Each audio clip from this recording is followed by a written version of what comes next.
दोस्तों, महिला हो या पुरुष, दोनों ही रात में इन 4 अंगों पर तेल जरूर लगाना। हम आपको एक ऐसा अंग बताएंगे जिस पर काफी लोग तेल लगाने से शर्म आते हैं, और आप सभी लोग जानते ही हैं जिसने की शर्म उसके फूटे करम। जी हाँ दोस्तों, शरीर के इन 4 अंगों में यहाँ तेल लगाने से आपका शरीर स्वतः अपनी सारी बीमारियों को नष्ट कर देगा, यानी कि वह खुद ठीक कर लेगा। तो वह 4 अंग कौन कौन से हैं और कौन सा तेल लगाना चाहिए, ध्यान से सुनना इस बात को। शरीर की इन 4 अंगों में से जो एक अंग है वह ऐसा अंग है जहां पर आपको तेल लगाना जरूर चाहिए। आप सभी लोगों ने सुना होगा जिसने की शर्म उसके फूटे करम। यह बात बिल्कुल सही है, आपको बिल्कुल भी शर्म नहीं करना है। जो लोग इस वीडियो को छोड़कर जाना चाहते हैं वह अभी ही चले जाए, क्योंकि यह जानकारी बहुत ही महत्वपूर्ण और लाभकारी है। हो सके तो सारे काम छोड़कर आज अपने शरीर के लिए इस वीडियो को ध्यान से सुन लेना, महिला हो या पुरुष हो। बस इन 4 अंगों में तेल लगाने से आपकी थकान कम हो जाएगी और दोस्तों, आपको पूरी रात अच्छी नींद आएगी। यह जो हम 4 अंक आपको बताने जा रहे हैं, महिला और पुरुष दोनों को ही इन 4 अंकों में तेल लगाना है। कोई भी महिला या पुरुष जो आज हम आपको बताने जा रहे हैं, हमारी बातों को हल्के में मत लेना। काफी बार क्या होता है, महिलाएं काफी ज्यादा थकान महसूस करती हैं। ऐसे में इन 4 अंगों पर तेल लगाना शुरू कर दिया तो आपकी थकावट दिनों दिन कम होती चली जाएगी। आज दोस्तों हम आपको जो बताने जा रहे हैं, 4 अंगों में से एक अंग जहां पर आपको जरूर से जरूर तेल लगाना है, उसको बिल्कुल भी नहीं छोड़ना है। और इसीलिए उस अंग को बिल्कुल नहीं छोड़ना है, क्योंकि वहां से 72,000 नाड़ियां निकलती हैं और वहीं से ही रोग की शुरुआत होती है। अगर हम उसको बैलेंस कर लेंगे तो हमेशा हम स्वस्थ रहेंगे। इसलिए आपको बिल्कुल भी शर्म नहीं करनी है। 4 अंकों में से इस अंक के ऊपर भी तेल लगाना है, सरसों का। और अभी हम आगे वीडियो में बताएंगे वह कौन सा अंग है। और दोस्तों, 4 अंकों में से एक अंग ऐसा है जहां से हमारा पूरा शरीर चलता है, और यह वाला अंग महिला और पुरुष में दोनों में ही पाया जाता है। यह वाला अंग बहुत ही महत्वपूर्ण होता है हमारे जीवन में, और यदि इन 4 अंगों में से इस पर आप रात को सोने से पहले तेल लगा लेते हो तो यकीनन आपको अपनी लाइफ में बहुत फायदा मिलेगा। आपकी रात कभी भी खराब नहीं होगी और आपको थकावट भी बिल्कुल महसूस नहीं होगी। बस तेल लगाने में बिल्कुल भी कमी मत करना। अब यहाँ पर कुछ लोग ऐसे होंगे जो हमारी बातों को हल्के में लेंगे, क्योंकि उन्हें आयुर्वेद की नॉलेज नहीं है, उन्हें ज्ञान नहीं है।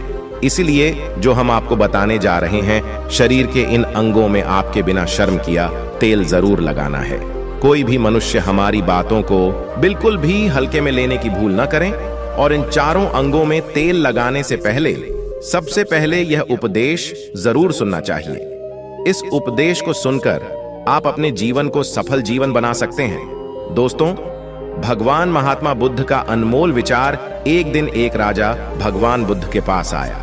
बुद्ध के आश्रम में बहुत भीड़ थी। राजा ने भगवान बुद्ध से आग्रह किया कि वह एकांत में कुछ बुद्ध से कहना चाहते हैं। तथागत बुद्ध बोले, सर्वत्र एकांत है, यही बोलो। फिर राजा ने कहा कि मैं तथागत संन्यास लेना चाहता हूं। बुद्ध गंभीर हो गए। वे बोले कि तुम्हें संन्यास होने के लिए दीक्षा के पहले मेरी एक शर्त पालन करना होगा। राजा ने स्पष्ट किया कि जब दीक्षा लेनी ही है और संन्यास होना ही है तो मुझे आपका सभी शर्तें मंजूर है। और फिर तथागत बुद्ध ने आदेश दिया और कहा, अपने कपड़े उतारो, अपने जूते उतारे और नग्न हो जाओ, और इसी नग्न अवस्था में अपने राज्य के राजमार्गों पर स्वयं को जूते मारते हुए चक्कर लगाकर आओ। राजा असमंजस में पड़ गया। तथागत बुद्ध यह क्या कह रहे हैं? मैं एक राजा हूं, इस तरह से मैं नग्न होगा और नग्न होकर अपनी ही सड़कों पर कैसे खुद को जूते मारते हुए चक्कर लगाऊं? लेकिन फिर भी राजा को संतुष्ट होना था, तो उन्होंने भगवान बुद्ध की शर्तें मान ली और वे वैसा ही करने के लिए निकल पड़ा। राजा ने वैसा ही किया। वह नग्न होकर स्वयं को जूते मारते हुए राजधानी की सड़कों पर दौड़ने लगा। और यहाँ उसके चले जाने पर शिष्यों ने बुद्ध से कहा कि जब हम आपसे दीक्षा लेने आए थे तब आपने तो ऐसी कठोर शर्तें नहीं लगाई थीं। आप तो स्वयं करुणा अवतार हैं, फिर आपने राजा के साथ ऐसा कठोर व्यवहार क्यों किए? तब भगवान तथागत बुद्ध बोले, जब तुम लोग संन्यास लेने आए थे तब तुम्हारे अहंकार बहुत बड़े नहीं थे, इसलिए तुम लोगों से घर घर भिक्षाटन करवाकर ही काम बन गया। यह तो एक बड़े राजा है, इसका अहंकार भी बहुत बड़ा है। इसलिए जितनी बड़ी रोग उतनी बड़ी दवाएं, इसलिए महारोग की दवा भी अधिक शक्तिशाली होती है। इसी कारणवश मैंने इनका परीक्षा भी इतना कठिन किया है। राजा जब इस दशा में अपनी प्रजा के सामने से गुजरेगा तो उसका अहंकार चूर चूर हो चुका होगा। राजा ने शाम तक शर्तें पूरी कर ली और बुद्ध के चरणों में आकर गिर गया और फिर बोला, तथागत, अब तो मुझे आप दीक्षा देकर मुझे संन्यास करें। भगवान बुद्ध ने राजा के सिर पर मुकुट रखा और कहा कि अब तुम्हें संन्यास लेने की जरूरत ही नहीं है। जाओ और कर्ता भाव छोड़कर साक्षी भाव से राज करो। अब तो तुम राजा हो चुके हो, अब तुम संन्यास राजा बन चुके हो। किस तरह से भगवान बुद्ध ने एक राजा को उपदेश दिया और राजा का जीवन धन्य हो गया। दोस्तों, यह छोटे से उपदेश से आपको क्या ज्ञान प्राप्त हुआ? स्वास्थ्य से संबंधित बहुत ही महत्वपूर्ण जानकारी। दोस्तों, यह हमारा शरीर किससे बना है, यह सबसे पहले जानना जरूरी है। और हमारे शरीर में कौन से 3 दोष पाए जाते हैं? हमारा शरीर 5 तत्वों से बना है और हमारा शरीर में 3 दोष पाए जाते हैं, वात दोष, पित्त दोष और कफ दोष।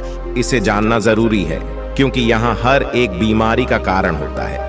क्योंकि हर एक बीमारी का जरिया ही 3 दोष है, इसलिए जानना जरूरी होता है। तो आपका शरीर का सबसे महत्वपूर्ण दोष ये 3 दोष है, पित्त दोष, कफ दोष और वात दोष। अगर आपके शरीर का वात दोष गड़बड़ हो गया तो 60 से 70% बीमारी होगी। अगर आपके शरीर का पित्त दोष गड़बड़ हो गया तो शरीर में 15 से 20% बीमारियां होती हैं। और आपके शरीर का कफ दोष गड़बड़ हो गया तो 5 से 10% बीमारी होती है।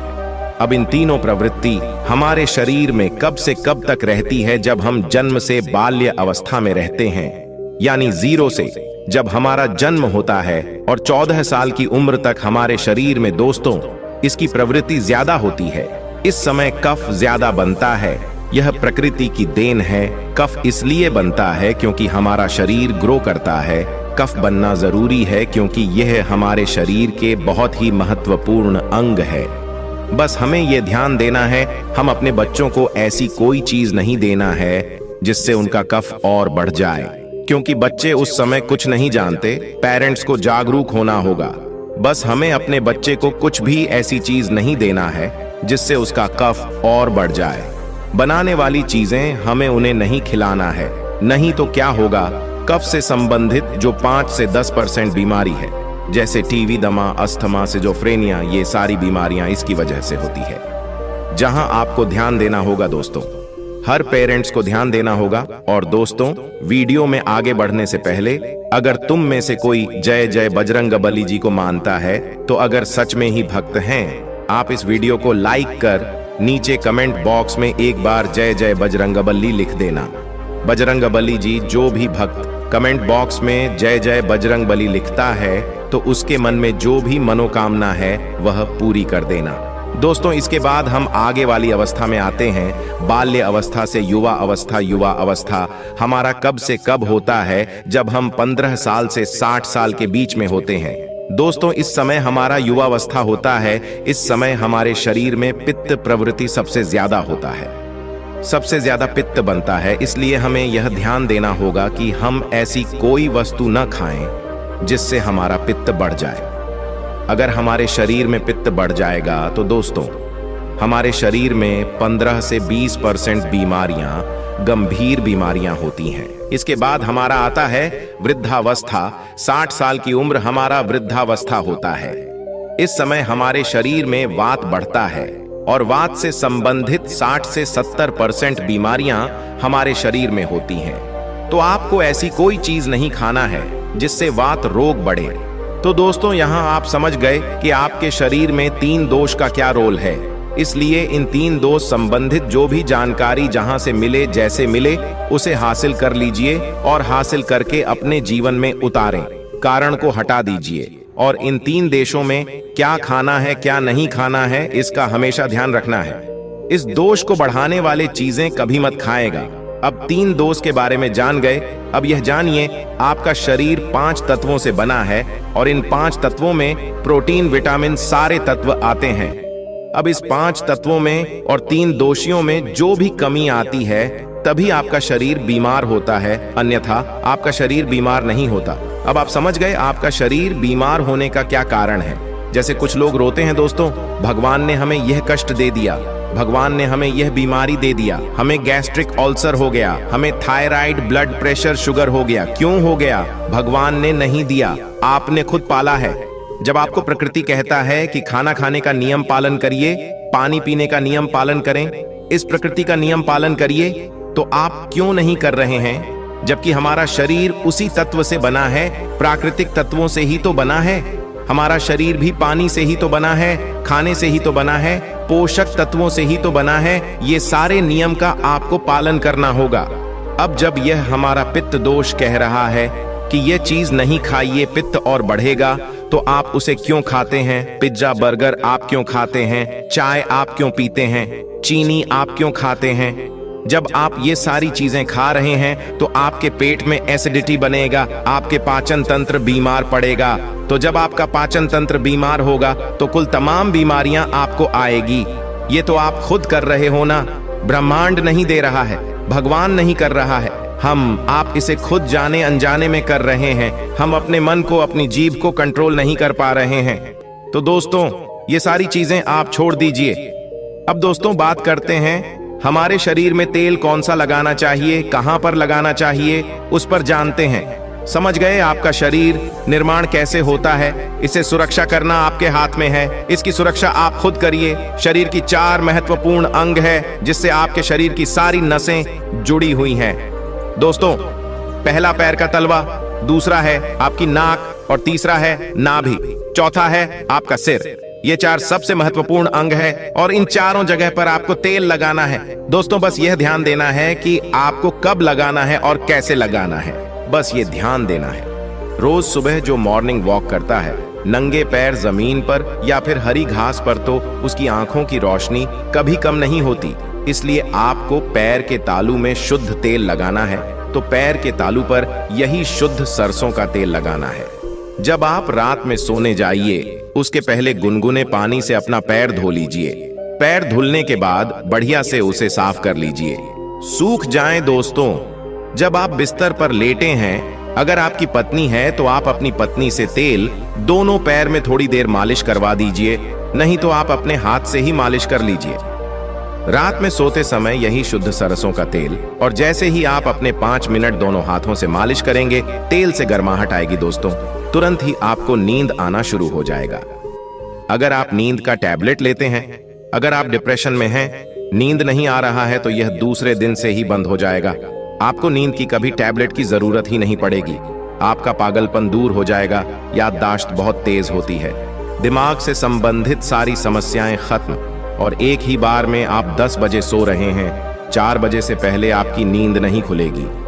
इतनी बढ़िया नींद आती है तो पैर के तालू में तेल लगाने से आपके पाचन तंत्र मजबूत होता है, याददाश्त तेज होती है, भूख लगती है, शरीर में शक्ति मिलती है, ऊर्जा मिलता है, यानी कि शरीर की सारी पोषक तत्वों की आपूर्ति कर देता है।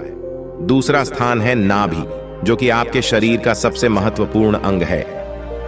दोस्तों, नाभि के पीछे एक त्रिकुटी ग्रंथि पाए जाते हैं, और इसी ग्रंथि से शरीर की सारी नसें जुड़ी हुई होती है, और यह शरीर की सबसे शक्तिशाली ग्रंथि होती है, सबसे शक्तिशाली होती है। इसीलिए नाभि में तेल लगाना चाहिए। आप देखते होंगे जब घर में बच्चा होता है, सबसे छोटा सा बच्चा जन्म होता है और माताएं तेल की मालिश करती थीं। अब तो यह जमाना उठ गया है। पहले माताएं 8-10 बार दिन में तेल की मालिश करती थीं।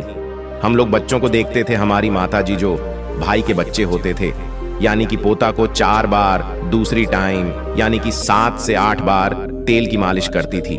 दोस्तों, कहते थे जितने हम तेल की मालिश करेंगे हड्डियां इनकी मजबूत होगी।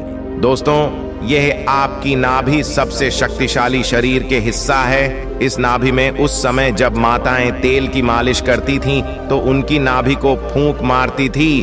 फूंक मारने के बाद उसमें तेल लगाती थी, साफ करती थी। तो दोस्तों, आपको नाभि में तेल लगाना है। कि किसका तेल लगाना है? शुद्ध सरसों का तेल लेना है, और रात में सोते समय आपको नाभि में तेल लगाना है। जब आप नाभि में तेल लगाते हैं तो उसके फायदे कितने हैं आप जानकर चौंक जाएंगे। दोस्तों, आपको बढ़िया से नींद आएगी, दिमाग से संबंधी कोई समस्या नहीं होगी, आपका पाचन तंत्र एकदम स्ट्रांग बना रहेगा, आपका पाचन तंत्र स्ट्रांग रहेगा, आपको भूख बढ़िया सी लगेगी, आपके शरीर के सारे दर्द दूर हो जाएंगे, आपकी आंखों की रोशनी बढ़ जाती है, यानी कि शरीर के हर एक पार्ट के लिए फायदेमंद है। अब आपको नाक में क्या करना है, नाक में अगर आपको शुद्ध अगर देसी गाय का घी मिल जाए, शुद्ध देसी किसी कंपनी का नहीं चाहिए, शुद्ध देसी गाय का घी 1 बूंद नाक में और 1 बूंद नाक में, दोनों नाक में 1-1 बूंद डालना है, दोनों नाक में 1-1 बूंद रोज डालें। इसके इतने सारे बेनिफिट्स हैं, वह बेनिफिट्स मैं यहां पर गिनाते गिनाते थक जाऊंगा। दोस्तों, आपका पागलपन दूर हो जाएगा। किसी के अंदर पागलपन है, पागलपन की दवा चल रही है, तो दोस्तों 3 से 4 महीने के अंदर पागलपन की दवा बंद हो जाएगी।